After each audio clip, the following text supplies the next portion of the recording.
نظارې د سمندر په غاړه دي ښایسته ښایسته غرونه د کلي په شان دي خو نه دي خو بهرحال دا تر څو اوبو په غاړه باندې دي سمندر دی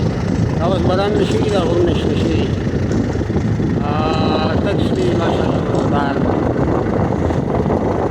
دا چې خواله ورشي دی ډېر سخته ډېره ګیایي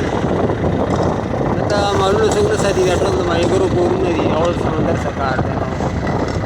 گیا مایال ته ښه ډېره ده چند کورونه هم دلته وړوکې جومات هم دی د کښتۍ منډولې دي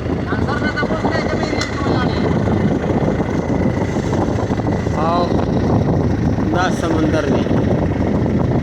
دا کښتۍ چې ته کومې ښکاري دا زموږ کناره ورته طرف کوټ دی ډمري لګي ټول درته ولاړ دی سورج مخامخ چې د ښکاري ته وایي چرنه هالینډ غار زموږ غږ هم خلک یوه ګټه سفر دی د ویډیو کې نږدې ښکاري زموږ دپاره ډېر ښه دی